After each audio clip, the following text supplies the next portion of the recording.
We are live. Welcome, everyone. We are live in the building. I've got Pete and Fumbi as always. Newcastle versus Burnley. Burnley. First of all, welcome. How are you two doing today, this evening? Good weeks? Yeah, it's been alright. It's a bit gloomy, isn't it? Yeah, a bit gloomy. Good about proper winter weather now. Yeah, fam. Oh, I was talking about the football, man. You know, it's not gloomy in the football. We're through to the quarterfinals of the Carroll Cup. For me, you'll know this. It depends who you ask. Yo, this is one of them seasons here. We might nick the trophy, having not played anybody of any kind of testing, and we just nicked it. First of all, I've got to say welcome to people in the chat. Keith's already got a question in for us. We will read that shortly. Andrew's in the building. He says evening to all of us, and Jonathan as well. Yeah, we'll get onto the trophy thing in a minute. I just want to get onto Keith's question because I've just seen that early pause in the chat, and he's gone, evening, lads.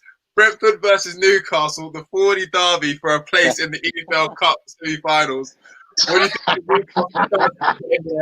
I like that. Keith's actually taking the initiative to seeing the Twitter online and seeing that, you know, I like Brentford, you know, they're close to me. Obviously, you support Newcastle. Obviously, this is the chat. But yeah, chances of going through to the semi-finals. Well, let's talk about the game first, because we didn't get a chance to talk about it for very different reasons. I'll let the other two get into it if they want to or not. But let's talk about this thriller against Newport County. Who wants to go first? You know what? Oh, we started the wrong team, right? Like from the beginning. Just something. I get it. Newport. Here's the thing: we started the wrong team, but we looked bad against Newport. Yeah. You see what I'm saying? Like, yeah, we started the wrong team, but at least play. We should be, we should be forcing our will on these teams, like doing what we want. But we were all over the gap. We were 1-0 down. We couldn't figure it out. Murphy's talented. He's got talent. But my goodness, he's got to start making better decisions. You've got to start, especially against Newport. And then we had Andy Carroll. Murphy had 2 shots that the keeper saved, right? There was no one there hungry. And they all fell into nice rebound spots. Yeah. Bro, yeah. Carroll was still looking at the box like, oh, right, should I be in there? If Callum Wilson was on that pitch, he'd have taken 2 easy goals. Yeah. No one was hungry around the box. So I'm thinking, wow, we're going to lose to Newport. Then, funnily enough, we bring on, some hot players, and we started really playing well. Think about the Shelby goal. He was in the box. Probably the first time in the game. That's why you score, fam, because you're in there. You know, before we were just doing a madness. Like, I wanted us to lose so that I could actually just go off on Bruce. But you know, when it gets to penalties and you're watching, you're like, all right, let me support the team. And you know, we got through, but we can't perform like this. Same as Tottenham. We didn't deserve nothing, but we got something. But we can't keep doing this. Yeah. Before we get on to you, mate, I just wanted to shout, because Fumbi, I know you're probably watching it thinking, Carroll, why is he starting and all the rest of it? And I heard he had a shot up, but people were digging out Joe Linton. And hold on, I heard Joe Linton was playing better than Carroll. Now, you guys would have to educate me on this, because I didn't. He can run. But I'm just saying, I heard that he played better than Carroll. And of course he did. He doesn't. Listen, I would have played better than Carroll. It didn't take much. It just took someone who was thinking. Thing is this, yeah, Joelinton doesn't score, but he has border qualities. He can play football. Carroll's lost a lot. And for what he needs, I don't want to play like that. I don't. Yes, it's good getting a flick on. Then what? Are you going to run into the box? He barely makes it. He's got no pace, no movement. Doesn't keep no defenders guessing. Whereas Callum Wilson came on, I think it was he played a ball into Murphy. Murphy ran towards goal with no intent. He looked nervous. He didn't want to run in and try and score. He ran in to square it. And then he decides to take the shot. If you see how Callum Wilson, he actually said, the fuck, man? And you could hear it on TV. Because he's like, what are you doing? And it was those moments where it's like, come on, man. You thought it was a great move. And you just wasted it. You know? Yeah. So, yeah, we can't play with Carroll. We just can't. this is the most I've seen you animated about anything, bro. Like, Well, usually, you know what? usually you're so relaxed, it's Pete, but this is the most I've seen you animated about Well, something, bro. you know why, yeah? Because we've actually got the tools to beat. I'm watching teams like Everton, Wolves, and even Leicester. They've just got it together. It's not. I'm not asking for much. Just show me a plan. You know, I'm afraid to play anybody. I'm afraid. Only Fulham can I say I'll be confident. Pete, again, sorry, mate, just before we get on to you, people commenting on Shelby already. Shelby needs dropping, the team waits for him. Our performance under Bruce has been shocking. Agree regarding Shelby, the whole team tempo drops into its pace. I mean, thoughts, Pete? I mean, even though we're digging out Shelby, he's the one who rescued us, so I don't know. He did, but that's the least he should have done because he was the most experienced player on the pitch going into that game, apart from Carroll. So Carroll and Shelby were the most experienced players on the pitch, and to be honest, for 90 minutes, 60 minutes for Carroll, they were probably the two worst players in our team. And that says a lot when you're looking for leaders to kind of see us through a game against Newport, League Two Newport. You want those guys to be leading us through and taking us through comfortably. Now, Andy Carroll, Fumby said it all. The guy was static. There's no movement from him. He's easily marked. It's great. He can win a header. But if you're just going to stand there and admire your header and not move after the ball, what's the point? You know what I mean? And he's heading the ball into areas where players aren't running into because it was just all over the place. So he was poor. Like I say, Callum Wilson's on in that first half. Like Fulby said, he'd have had 2 goals. Would have been sitting pretty, sitting comfortable, and it would have probably seen the game out. Shelby, he might as well have been playing as a centre back. The boy just gets the ball from deep, sprays his passes, admires his passes. He's just lazy, just jogging around the pitch, playing a little side pass here, a little side pass there. Nothing with any intent, which is why we brought him. We brought him to play the killer passes. We brought him to make the difference. And in times, over the last 3 or 4 years, he's made the difference. But certainly for me, in the restart and in the start of this season, he's not making those passes as to why we brought him. So for me, if he's not making those passes, why are we playing him? Because that's what he's there for. He doesn't give you work rate. He had a moment in restart where he was giving his work rate, and I remember saying it because he was getting forward, getting back. I think West Ham was a game. Watford, I think he played well as well. But if he's not doing that regularly, he needs the killer pass. If he's not doing the killer pass, what is he bringing to this team? He's bringing absolutely nothing. And as a leader on that pitch, a guy that's earning 80 grand a week, I hate to bring it back to money, but the guys on the biggest wages or was on the biggest wages at this club, you're looking to him to make the difference. And he didn't want it. And it took a 24, 25-year-old Jacob Murphy to step up and actually, his final ball wasn't great, but he was taking the ball, like the game by the scruff of his neck and trying to make something happen. And that should have been Shelby. And that's the most disappointing thing about it. Yes, he scored a fantastic goal, but like I say, it's the least he should have done. Because we should have had that game won long before penalties, and he should have been the man to do it. Right. And when Kellum and them man came on, I think Murphy started balling even better because now he had a link up to go with, right? We should have actually scored in the last minute. Like, I don't know how we didn't score. Like, it was literally cleared off the line twice. Twice. How the hell did we not start playing? This is Newport, boy. There's no excuse. We do that in the first 10 minutes. We get 2 or 3 goals. The game's done. I've got a guilty party in there in attendance, and it's Jonathan. So I always remember the saying, Bruce Alone of football. It's from Jonathan where I get it from. And now he's saying he wants to redact the statement, Bruce Alone of football. Well, Jonathan. Thank you, Jonathan. Sorry. Thank you, Jonathan. Thank you, Jonathan. That is not Bruce Alone. Jonathan Young has said all we need to say. Bruce Alone does not need to be uttered ever again. Let's move on. Shout out to the goalkeeper too, because he kept us in the game. The goalkeeper made a couple. Oh, hold on. So, I just want to read out a stat. I know this is going back a game, but according to Scout, how you say it, Darlow faced 13 shots, made 12 saves, of which 6 were reflex stops, and conceded only once despite an expected conceded goal of 4.5 from the efforts faced. So I just want to shout out Darlow just for that. Just the fact that he's a wonder kid, like he's all that, and I think he's better than Gillespie. I'm just putting it out there. Anyway, he's not a wonder kid though. He's not a wonder kid. He had a fantastic game. He had a fantastic game. Hey, you're trying to wind me up. Hey, please trying to wind you up. Man said he's a wonder kid. I'm trying to draw him out. We're not talking Football Manager over here, man. He ain't no wonder kid for me. Man said wonder kid. You know them ones where their stats go to 90 after 2 games. Yeah. We've got another one from #9Talk. Could Kevin Keegan, I'm guessing KK, drive this team forward if everyone talks Dino tactics? I don't know. Andrew says, I hope Murphy gets a go in the Premier League this season, even if it's off the bench. He definitely adds quality and depth for our wingers. That's something I never thought we'd be saying, but why not? And then also moving back on to Statman Keith. Well done, Statman Keith, for starting off the conversation. But lads, what are the thoughts on Steve Bruce's interview earlier?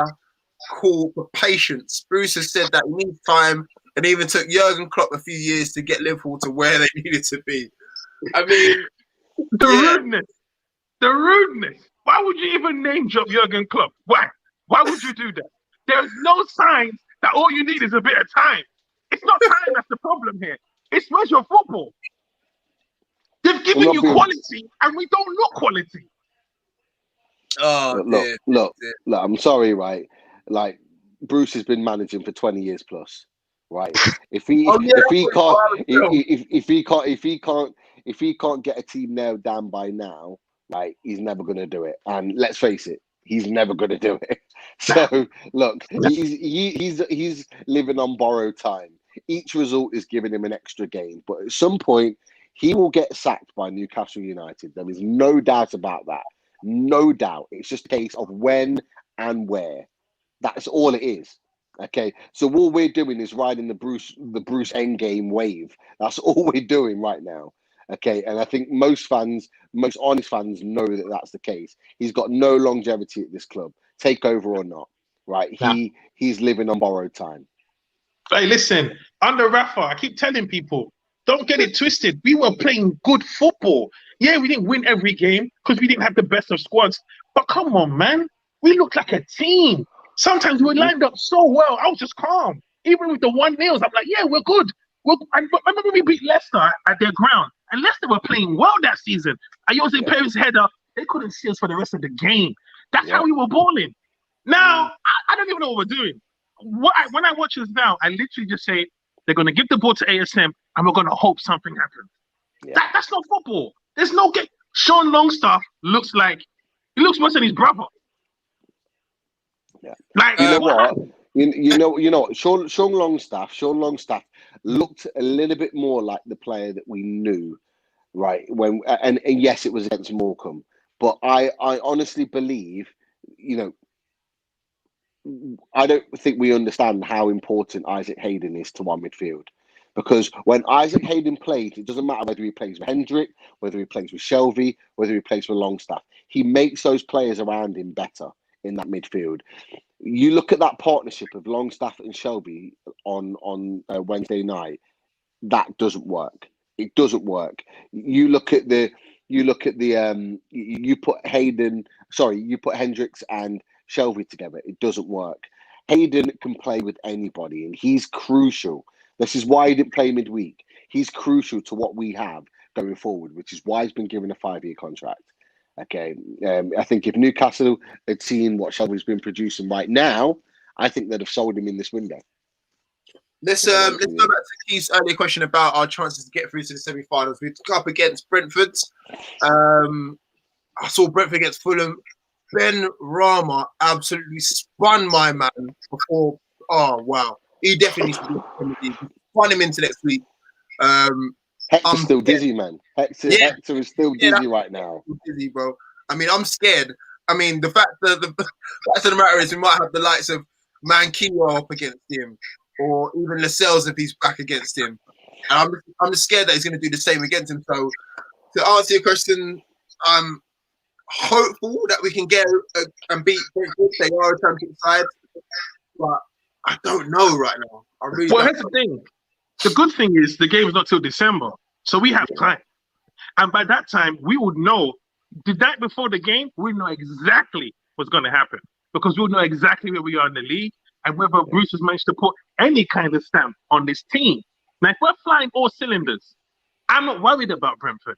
But if we're not, because also you have to remember, they have to play football till that period as well. They might drop form, pick up some injuries, who knows. But what I know is this. If Brentford has any kind of organization and any kind of belief, and we're playing like we're playing now, we're losing that game. Simple. Because they're at home, and they don't fear anybody. And they're not going to fear us if we're coming with this kind of Barcelona football. They're not going to fear that. If we're firing us, and here's the thing, Callum Wilson has to start. The whole good team has to start. Because that's the semi-finals. And then if we pray that Stoke beat Tottenham, we might get Stoke in the semis, and then we're in the final. But my point is this. We will know because we have a lot of time, to now find ourselves and play some good football, find our strongest first team. So we're going into that game, we're going in with confidence. In fact, Bruce should be looking at that game as to his benchmark for, we're playing well now, we're in a cup game now, let's go into it. Not going in there thinking we need this cup game to try and maintain our season. You know what I mean? It's all about the mentality we have at that period. Pete, anything to add to that, mate? No, I said we're not going to get a better chance. You know what I mean? Nah. We're not going to get a better chance of getting into a semi-final. We made the mistake under Rafa, right, in the Championship season when we had Hull in the quarterfinals, right? And we played, you were there. We played a weak side. We managed to go on penalties and we got knocked out. We did it a few years earlier under Pardew. We got to the quarterfinals. We played a weakened side away at Tottenham and we got absolutely trounced. I think it was like 4-1 or whatever it is. We haven't got a better chance, a better opportunity. We haven't had a better opportunity for a while now to get to a quarterfinal.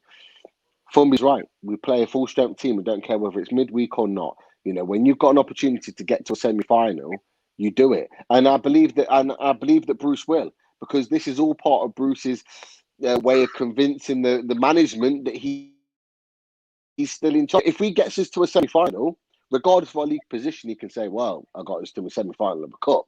You know what I mean? And nobody really can argue that. Just like he can say he got us to a quarterfinal to the FA Cup. Nobody can argue that. You know what I mean? Yeah. And this is... And then we were trashed. Yeah, we were trashed, and you're absolutely spot on, but he's got that in his locker. He's got that, and nobody can take that away from him, because Rafa got us to a quarterfinal of the cup, fair enough, but he never got us to a semi-final. And they're the kind of things that Bruce is going to want to take away. Not the finish, as long as we stay in the league, but if he can get us to a quarterfinals or semi-finals of the cup, he's going to hold on to that as his example. So I believe we are going to go full strength. We talk about Ben Rama, and I think I put it on Twitter the other day, ASM against Ben Rama, which looks like it would be a good battle. But who's to say Ben Rama is going to be there this time? This time on Monday evening.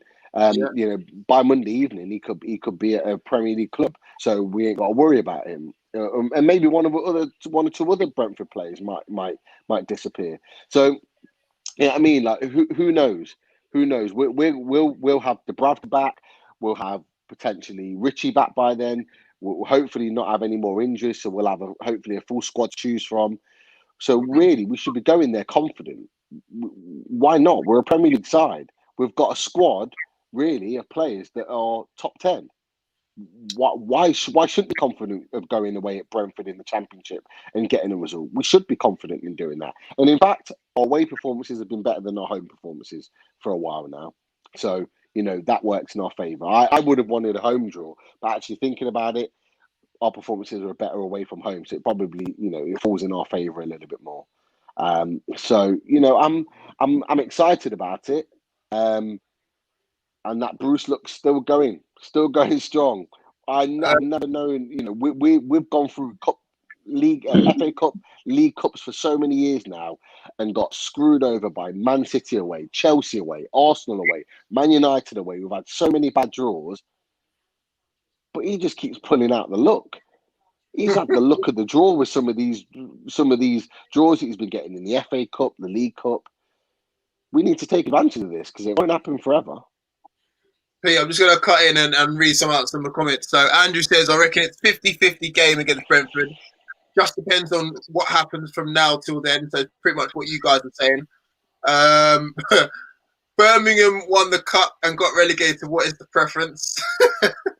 I mean, if you are actually, Fuck the cup. Good question from Iceman. yeah. What else is there? Then he went on to say, we ain't ever going to kick on if we're going to be relegated in the eyes of Ashley. Every time relegated, we start from ground zero. That's true. Johnny V, shout out. How are you, Southerners? Geordie in Cornwall. So you're even more south than we are. Yeah, further south. Who else there? Jonathan, he's saying that I think both us and Brentford are happy with the draw. Could have been a lot worse. Yeah. And Agreed. yeah, that's it. Right, let's that hurts, you know. That hurts. That when Brentford looked at the list and said, "Oh, give us Newcastle." That hurts. That hurts. But No respect. you know what? A lot of teams probably think that about us. You know what I mean? No respect. If they see all the teams in there, likes of Tottenham and all the rest of it, whoever in there, they definitely look at us and be like, "Oh, we're the ones that are easy Bro, pickings." Stoke were there. Bro, we're still easy pickings, bro. You know that for a fact. I know that. Pete knows that we're still easy pickings. If we're struggling to get through against Newport and struggling to beat Morecambe and playing woefully against Tottenham and nicking a draw, who else would you go for? If you're not a Newcastle fan, you're begging for Newcastle in the next round because you're thinking you never know which team is going to come up. And to be fair, we did the same. We looked at we highlighted Brentford and Stoke and said like that's who we want. You know what I mean? Nobody wants any of the other teams because they know on their day they can pull out a first team squad that can beat any of us quite comfortably, and that's just the reality. And you know, like I say, I think both teams are happy. I think the fact that Brentford are confident and they're happy could actually play into our hands because if they come out and really try and attack us with that added confidence, we've got players that can hurt them on the break. You know, we've got pace, and we've got ability. Particularly if we play our first team squad, you know, we shouldn't be going there with you know players that are not playing regularly in the squad. You know, I expect Dubravka to be playing. I expect him to be in the team. I expect Wilson to be playing. You know what I mean? Like we could surprise them and catch them off guard because they're expecting to get something from us. So. Right, let's get into the meat and bones of this conversation. So, Newcastle United versus Burnley, back to the Premier League, the Jeff Hendrick derby. Burnley, oh Lord, I mean, I can't remember the last time we got a really good result against them. Was it when Cher scored that wonder goal, that 45 yard or whatever it was? That was the Longstaff got a goal for the club as well. Yeah. So, yeah, it's going to be an interesting one. I still think that. You know, Bruce Lee the football will get us through. Hey, that game had stress written all over it. I don't know because I don't know how Burnley are doing right now, but you know, with Newcastle, how are we doing? How are we doing? That's the thing. How are we doing? I mean, we've got quite a few people out right at the moment, so that's what I'm more worried about. Oh, he's froze. All right. It's not Burnley though. Burnley got a few apparently. Yeah, I think they have. They've got a few people out, but I think our guys are more crucial. If I'm being honest, like Dubravka being out, that's crucial for us. Richie's out as well. Saint-Maximin could return. Maybe Jamal Lewis might come back once he's recovered from his eye. He played on Thursday. He played on Wednesday. Oh, did he? Yeah. Okay, there you go. Then he started the whole game. Oh, there you go. And he was getting physical with it. So I think he's okay. Oh, is it right? Is he? Well, yeah. There you go. Then. I mean, look, against Burnley, they're in your face. They're rugged. They're resolute. They're drilled. And then you got us. You know, you don't know which sort of Newcastle United side you're going to get, do you? Let's face it. Bruce was trying to defend himself today, saying, you know, give me some credit. I've always got critics and the rest of it. And he's saying that, I've managed for 20 years. I'm like, just because you've done something for 20 years doesn't mean you've been doing it right. That's what I'm trying to say. You know what I mean? It's not like he's Mourinho and he's been managing for 20 years and he's got, I don't know, X amount of trophies and the rest of it. Right. Bruce hasn't got any trophies, so 20 years. I mean, so you can keep saying you've been managing for 20 years, but you've got nothing to show for it. Yes, you've got a bag of clubs, but at the same time, you've got a club that doesn't match your resume. It doesn't match your resume. I mean, you can say Like Newcastle are we're a decent team, and we've got this. We've got a low level manager. That's just our biggest problem. It's a low level manager. You know, Yeah. you know what it is. I wouldn't have mind if we went from Pardew to Bruce or McLaren to Bruce, because I wouldn't know no better. But you gave me a high class escort. Now you want me to go on the side of King's Cross and pick up a quick thing? That's not fair. You can't put me in the shot and then tell me KFC is next. That don't make no sense. Love it. I got to watch what the manager was really about. You know, we had Rafa Benitez. Like, it showed. Then we went from that. It was just terrible. It's like, oh man, I can't even explain it. The levels are so low. Like, and it's so obvious, Pete. Like, I can see it. You're not on a level, bro. Like, I can just see it. Pumby, you're on top form, so I'll give you that, bro. With the comparisons, you're killing me, mate. Come on. I know, look, we've right. been saying it, like, we haven't got a progressive manager. We haven't got a guy that we feel has got a plan A, let alone a plan B. We haven't got someone who's, like, more towards the age of the squad, so he knows, like, what they're about and all the rest of it and their strengths and weaknesses. I feel like we're still kind of plugging in players here and there. He's still trying to figure out where to put Joe Linton. I even put a tweet up the other day after he was getting all this abuse and says, is Joe Linton failing us or are we failing Joe Linton? Because we could all say, oh, we've got a £40 million striker and he's this and he's that and all the rest of it. But sometimes you've got to kind of look at it the other way around and think, hold on a minute, are we using this guy to his best ability? Right. You know what I mean? It's the same with it's like the same with ASM. We say that he plays best on the right, but we continuously play him on the left. Like, it's just little things like that. Those little 5-10% there that could, you know, get us an assist or get us a goal or whatever. This is exactly what I was saying. About ASM and about Joe Linton. I've been saying it for a while now. With Joe Linton, it's getting to the point where I am actually starting to feel sorry for him. And the reason why I'm starting to feel sorry for him is because we're continuing to put him through this when he's clearly not up to it. Yes, there's been some slight improvements, but there's not going to be an improvement that will ever see him as a £40 million player. And that's just the reality. And we will try and get the best out of him, and we'll probably spend the next 3 years trying of his contract, but it won't work, and it'll be seen as a waste of money. And ultimately, he'll be the best part of 26, 27 years old. So he'll have wasted his career and his development. He doesn't look cut out for English football. And for us, we need to, as a club, say, you know what, hold our hands up and say, this deal wasn't right. Let's move him on for the benefit of us and our club so we can move on and get someone else in that's better, but equally for him. And we're not doing right by him if we don't give him that opportunity to go and develop his career elsewhere.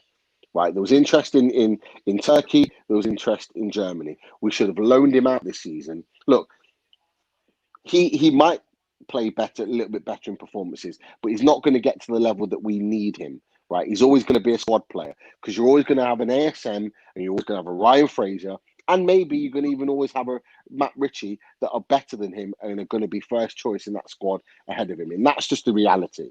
Now, for me, secondly, with ASM, it's exactly the same situation.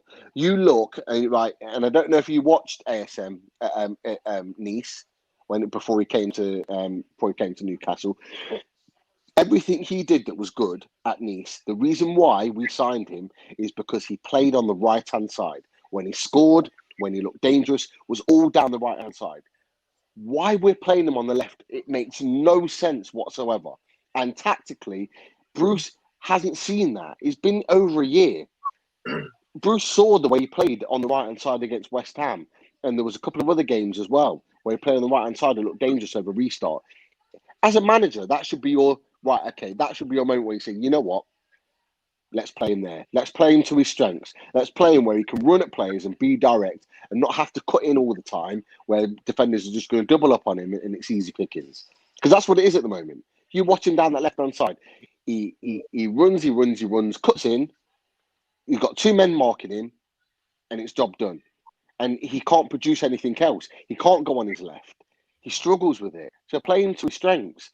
This is the problem, and it's tactically not being aware of people within your own squad, players that you've apparently signed, not playing to their strengths, and that's a downside of our team at the moment. That's why we're not playing well. I'm just going to read through a couple of these comments. So, Mr. Number 9, Iceman says, we lost respect 14 years ago. I think that's something that we've referring to before about, teams looking to get us in the draw, happy to get us because they reckon it's an easy round. Johnny B says, we are crap at the moment, to be honest. Lots of new faces bedding in. We've seen glimpses. Got to agree with that. Daniel Kane, he says, Carroll is finished, guys. And Gillespie is terrible. I could do better than that. Oh, he saved the pen, fam. Respect Gillespie. Yeah. Andrew says that looks like Tarkowski is back for Burnley. Obviously, he was linked to a move to West Ham, but that didn't go through. Sharky, shout out to Sharky, Toon Army TV. I want to see more shots on target. There's simply no excuses. We made signings. If we lose, Bruce has to go. Like that. We have to choose. Oh, we have a chance to get through to the semi-final. That's Daniel Kane again. And then that man is saying, lads, Newcastle United badly need to win against Burnley. Home form at St James's Park, terrible since the Premier League start. Played 6-1, 1-1, drawn 2, lost 3. I hope Newcastle United win 1-0 with Wilson scoring the winner. But I think it will end at a 0-0 draw. Statman Keith again coming through with the stats. And they're not looking too good, if I may say so myself. Burnley, lads. Before we put the game, but I'm a bit worried, I'm not gonna lie. Do you know what? What's pissed me off of the last 2 games is how slow we've started. Against Brighton, the game was done within 10 minutes. Against Tottenham, the game could have been done in 10 minutes. It took 2 amazing saves from Darlow to keep us in the game. Otherwise, it would have been 1-0 down after 4 minutes. So, this lackluster, what are we waiting for? What is this? The NBA where you just take your time and then wait for the fourth quarter? Why are we coming out as if we're still on holiday? We don't impose ourselves. We don't have any impression. And from the beginning, it's like we're chasing the game. There's no confidence. There's no movement. I feel like we're always sitting in. We're sitting in, waiting to count. But we haven't got that in a locker. We haven't got the you know what it is? We haven't got the sit in. Yeah. It's the way we're lined up. Okay, you're supposed to soak in pressure and then catch them on the counter. Cool. We soak the pressure. We get the ball. There's no movement. There's no one even to pass it to. There's no counter. There's no counter in football. So what have you been doing in training? It's okay. There's so many times we got the ball off Tottenham and literally gave it back to them. Yeah. No one to hold up the ball. No one to use the initiative. You watch the passage of play against Tottenham, right? We soak it up, just like you guys are saying. We soak it up, and then we win the ball back. And then what we do, we pass 2 men, we pass it forward, 2 passes forward, and then we make 2 passes backwards. So we're not countering, we're just keeping possession. And then what happens is because those teams keep pressing us high, we end up giving the ball back to them. Or we go back to the keeper then hits it long, and then they pick up the ball, and then it all happens all over again. If you're a counter-attacking team, when you get the ball, you need to throw men forward and cause problems to the other end, right?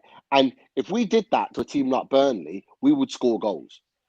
And this is the thing. In the last couple of games that we played against Burnley, and they're a team that like to sit deep and soak it in, and we saw that against Leicester, and they got a little bit of joy from it.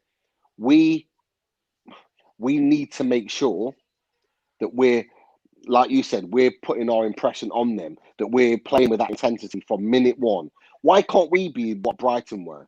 Why can't we go out in the first couple of minutes and blitz a team because we're pressing high and we're causing them problems and we're not letting them settle into the game? And we're on this team. You know what's so frustrating? What's so frustrating is that if we try to play on the counter, we haven't got the players on the pitch to do it. We've got ASM who's on the pitch, but then he's looking around him and thinking, you guys are not on the same wavelength as me. You've got Carroll who's bringing everyone back down to 5 miles per hour again. Then you've got Shelby again who brings us down to 2 miles per hour again. So by the time he's hit up speed again, he's thinking, what's the point? If you've got Miggy and ASM on the same pitch at the same time, there's your 2 instant quick. And if you've got Wilson and Fraser, then we can pop it around quick. Then we can hit on the counter because not many defenders are keeping up with the likes of ASM, Miggy, and Fraser in the same team at the same time. But the thing is, we don't play with those same players at the same time. I've yet to see it. And as I said before, ASM is the only one who seems to be on it, and he doesn't have the people around him on the same wavelength. I can see him getting very frustrated by the way we play. I can really see it, and I can't really blame him, to be honest, because he's used to fast paced, use my pace to my advantage. That's the reason why he could be popping hamstrings all the time. But at least let's use him to his advantage for the first 6 minutes of the game and get through it. But I don't know. So if Jolinton, he might play Jolinton and Callum Wilson again tomorrow. Now, I don't know what he's seen, but I don't even think those two look good together on the pitch. I don't think their football will complement each other. So I don't understand this partnership that he's seen, but I'm willing to be proved wrong. But I don't think Jolinton has enough mobility in his game to impress someone to complement someone like a Callum Wilson. He's not a passer. You see what I'm saying? So what are you going to get from both of them? I think Bruce is keep trying to. He said he's been manager for 20 years. He's trying to go back 20 years and play two up top. The two up top, which worked back in the Shearer Ferdinand days, doesn't really work now. Do you know what I mean? It's usually one up top, and everyone kind of works around that around behind him. Yeah. So I think the whole two up top, it looks okay. I suppose against West Ham, it kind of worked. I suppose because we won, but it's not going to work against the likes of a Tottenham. It's not going to work against.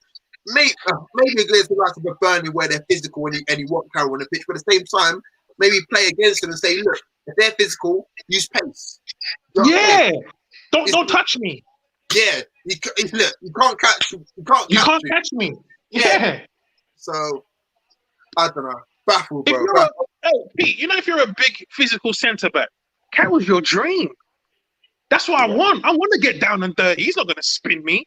The last thing you want is a player who's not even going to get close to you, but keeps kicking the ball past you. Yeah. So us playing Carroll, they just have to defend for that.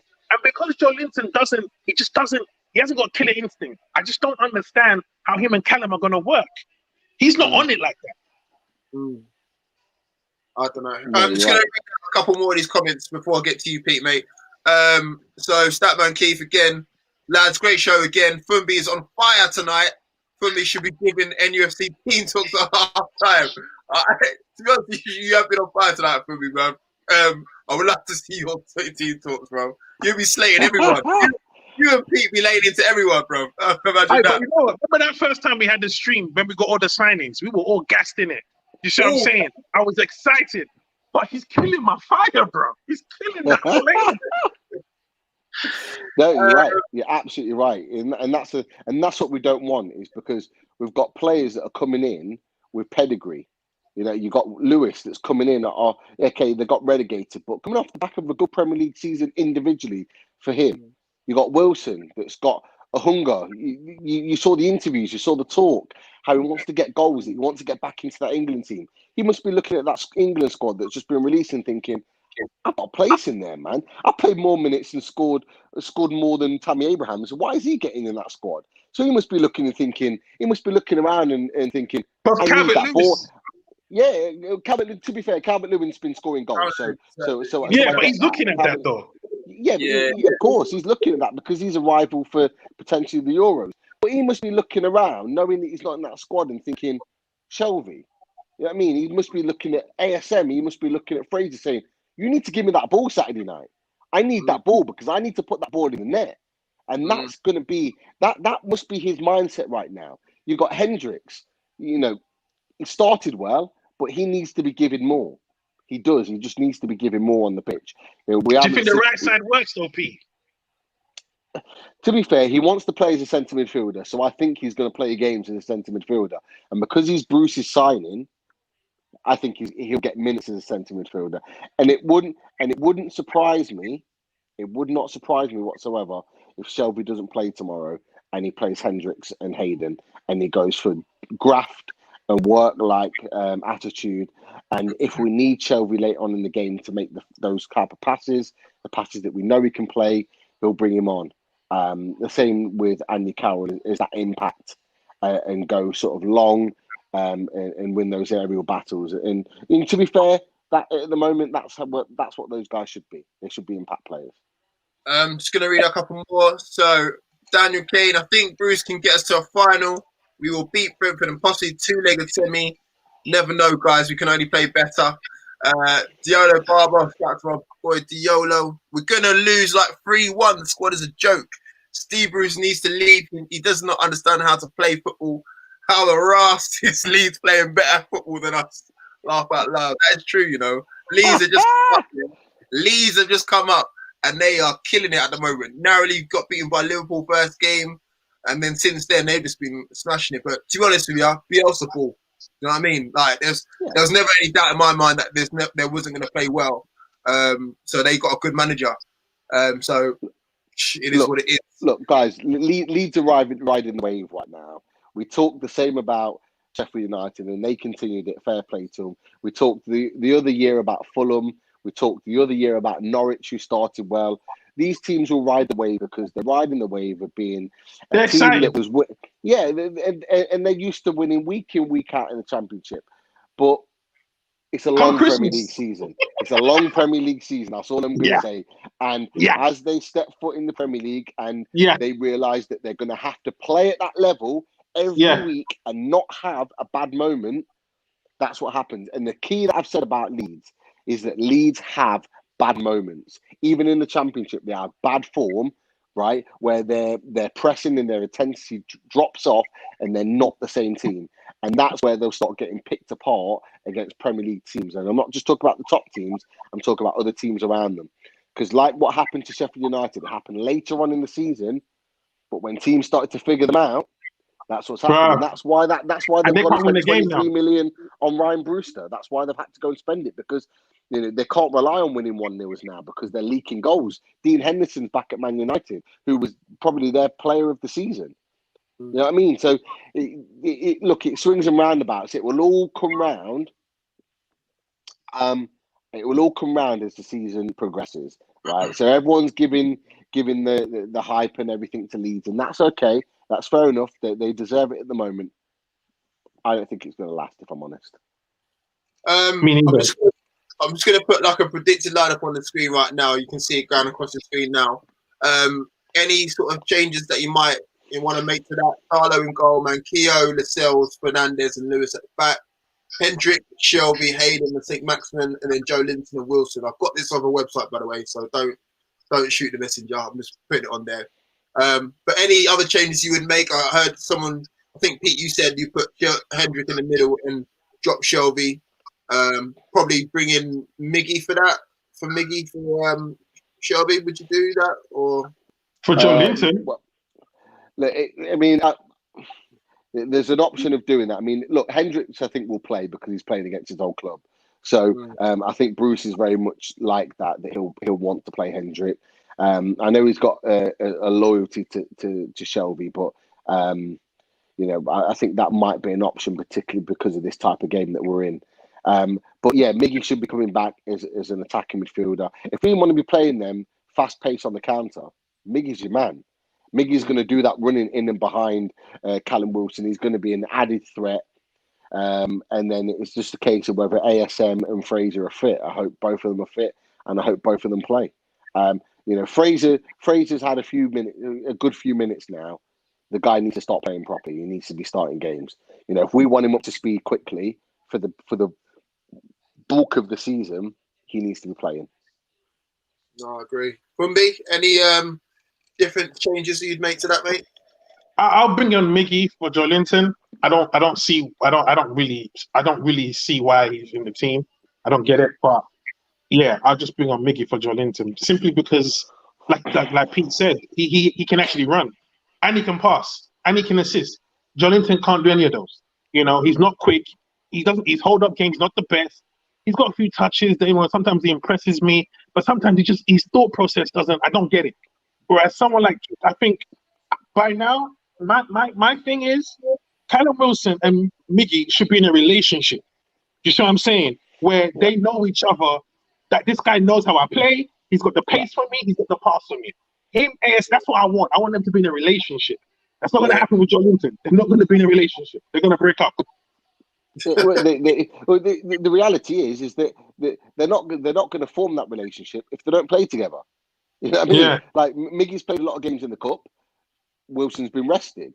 Then Wilson plays in the Premier League. Miggy's coming off the bench. You can't. They need 6, 7, 8, 9, even 10 games of playing regularly together to get that understanding. And you know what? We talk about Miggy and his effect on the team, and he's got a few assists already this season, and he scored a goal. I believe in an attacking-minded team, Miggy can cause damage, and I'm not talking about him. Problems. Seriously, I'm not talking that he's going to score 15, 20 goals a season. I'm not talking about that, but I'm talking as a genuine threat in and behind that would just cause an absolute menace to defenders because his pace and his trickery, they just won't be able to pick it up. And what I would say is that he would get a hell of a lot of assists. I'm not saying he score a shed load of goals because he's never been a prolific goal scorer, but I think he'll get a shed load of assists Yo, Pete, just from his running. remember when we were losing against Brighton and then he had to bring on Miggy? Miggy gets the cross into Callum Wilson, which he should have scored, but he headed it over. That's what he could do for him. Nobody gave Callum that the whole game. Soon as Miggy came on, he cut in, wonderful cross, and he should have scored. It was a free header. Even he knew he should have put that on target. Yeah. So that's Agree. what. But here's the thing: if you do that like in the 10th minute of the game, right? Miggy will know. All right, cool. The next one I give you, you better put that in. And Callum will be like, yeah, I'm gonna be on the next one. You build into that. But when you're 3-0 down, you're chasing the game. It don't matter no more. So like Pete said, until you cause that relationship to start, we're just gonna be on a different, on a weird wave. Like I don't even know our best 11 anymore. Can you imagine that? Yeah, I'm still hesitant that we will actually play those guys together because I still think the only time we'll play those guys together is when we're chasing the game, and I don't want to see that. I know. I'm with you, bro, but I still feel like the only time we'll play, and even Andrew says it here, he says Fraser, Miggy, ASM playing behind Wilton as our strongest front four. And I agree with Andrew. I agree with you two as well. But I still feel under Bruce, he's so negative and he hasn't got the tactics and the tactical nous to say, look, I can play all these four, still keep it tight at the back, and still have something to offer going forward. It's either one way or the other. He hasn't got the ability, is that the right word, to get them to compromise and keep it tight at the back, but front forward blazing, we're all going forward. Because that's what we want to see. We're all of an age where we remember the likes of Gillespie and Ginola on the wings, and then Solana on the wings. No, Robert. Do you know what I mean? We had flying wingers and all the rest of it, flying forwards going forward. We've got that little bit in ASM, we've got that little bit in Miggy, but we're only seeing it sparingly. It's either one or the other. We want to see them together. We want to see Fraser used properly now. This is the reason why we brought him in. We finally got a striker that's actually ours, not unknown or anything like that. Together, we're actually assembling a half-decent team. It's been a while. I think the last time we've had a half-decent team assembled was under Pardew when we finished 5th, and we're starting to get that way. But it doesn't help if we have half the players that can affect the game on the bench, and then half on the pitch, and then they're all played out of position. Play them in the right positions, play them all together at the same time, and voila, we might actually have a team that might do some bits. You never know. It's crazy, but there's me rambling on again. Sports all about mentality. And if your mentality is to just stay about, that's what you're going to play. If your mentality, if you have a philosophy of, listen, we get them goals in, that's how you're going to play. Liverpool play, we're going to get them goals. Yeah, cool, you got all these players, we are getting our goals. That's how they play. And they believe that. All we play is, all this keep it tight business. What? It's 0-0. What are we keeping tight? Yeah. I think stay in it until whatever. Sorry, Pete. No. I think you're right. There needs to be an element of risk in our play, and I think we're too cautious.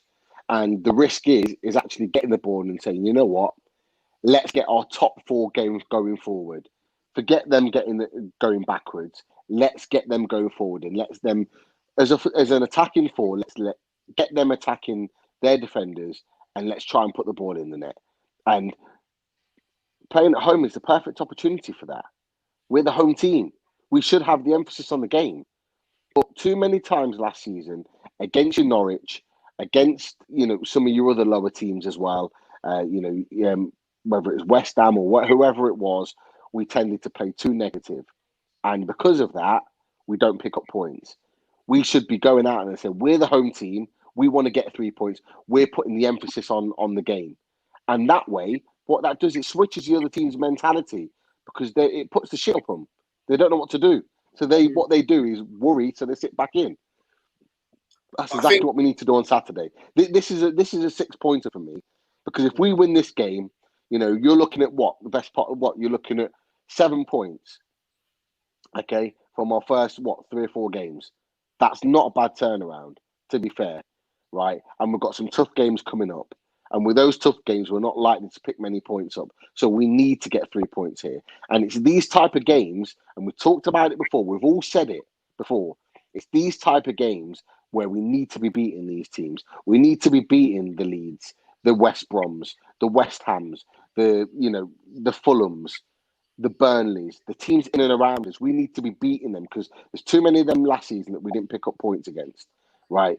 And if we want to stay in this league and actually go further, as Bruce talks about, and gets better than that 45 points on the Rafa, we need to be beating these teams. I think look, James Fretwell makes an absolutely wicked point, and I've got to read it out. It's no coincidence players who looked good under Rafa now look like they're clueless idiots. And the reason why I want to say this is because I'm trying to go through the team and the squad in my head. I can't think of any player, and correct me if I'm wrong, guys, I can't think of any player that's actually gone forward in terms of development on the Bruce. And I'm not trying to be harsh or anything like that. I can be proved wrong, that's fine. But I'm just trying to think of a player. But I think they're even going back. You know what I mean? The likes of Almiron going back. ASM going back.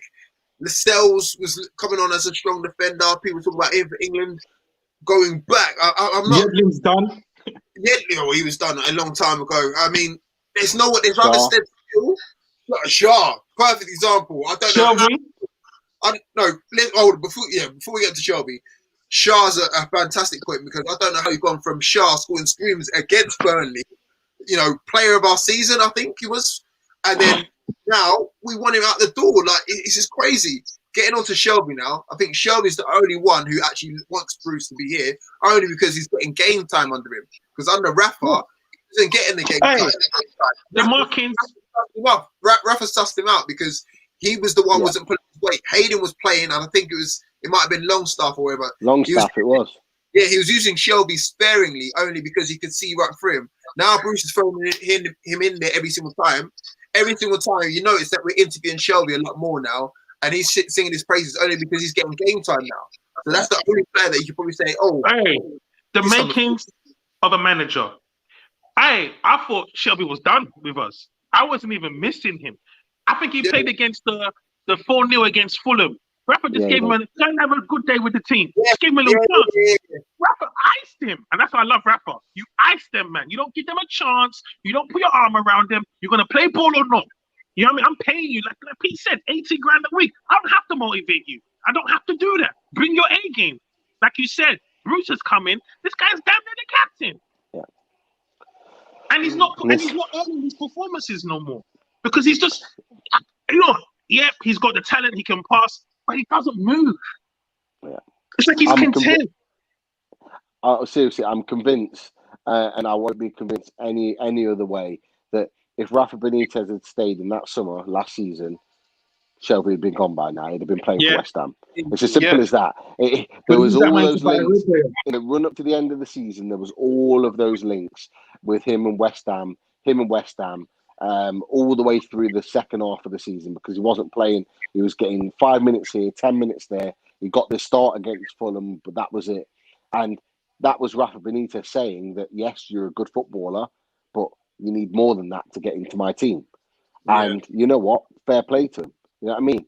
Because even Diarme was getting in there. You know what I mean? It was Longstaff. It was Longstaff and it was Hayden. And then when Longstaff got injured against West Ham, Diarme came back in. The guy Shelby was fourth choice. He was fourth choice. You know what I mean? Seriously, he was fourth choice. He wasn't even getting off the bench some games. Some games he was not even getting off the bench. And that tells you everything about the situation. Now, yes, I mean, I don't think Shelby's gone forward. Clinton, you made the point about players going forward. I don't think Shelby's gone forward as a player at all. He's just playing. Yeah, he's just playing. He's just playing more.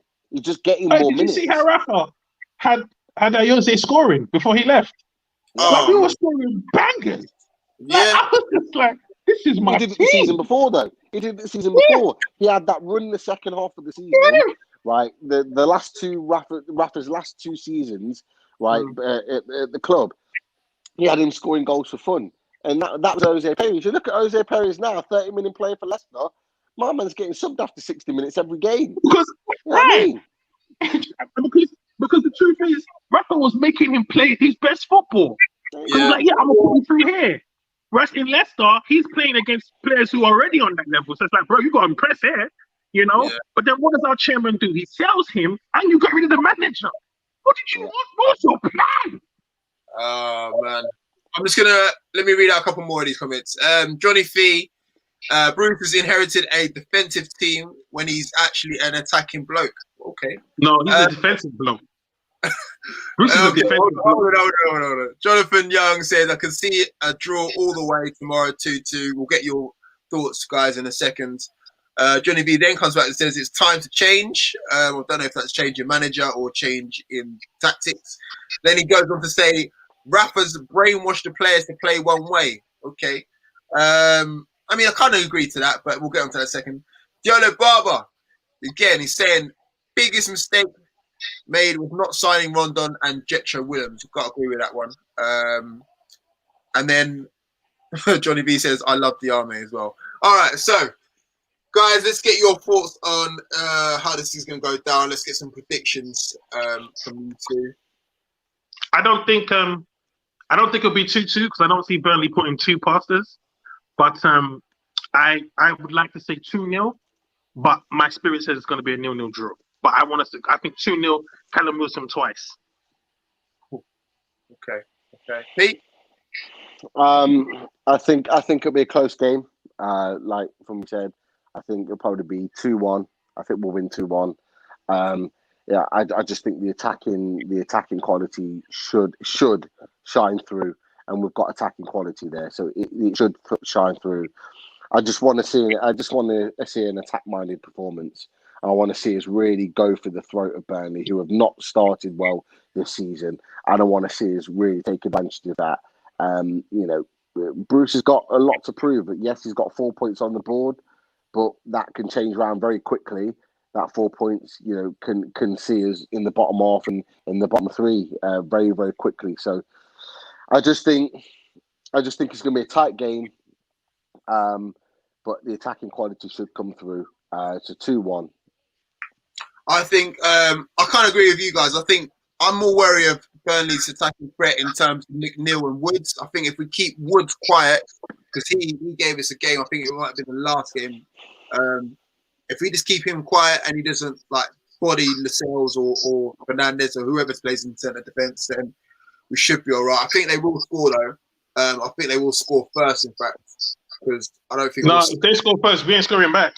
I think they will score first. I think they will catch us early. I think Dyche will probably look at our last couple of games and say, look, get them quick, especially the Brighton one as well. Get them quick, get a goal on the thing early doors, and then they might not come back for it. But I think I would like to say, because we're playing at home, we'd actually come back and win, but it doesn't really matter, to be fair. But I still think we might get something from this. So I'm going to go with 2-1 as well with you guys.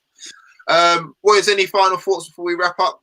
I know we're getting close to the hour mark, so any final thoughts? I mean, I know I've been a bit, animated tonight, but, it's just because I don't want us to waste these players, man. I want people like Fraser, and they have to enjoy their football as well. And if they're not enjoying their football, they're not going to get the results. And so it's disrespectful to get this attacking talent and make them play like idiots. You know what I mean? So I'm kind of nervous that we're not going to take advantage of this talent because we don't have we've got a Foot Locker manager. We've got a Sports Direct manager managing the team. Yeah. Fumbly's right. I just don't want the gloss or the shine to be taken off these new signings so quickly.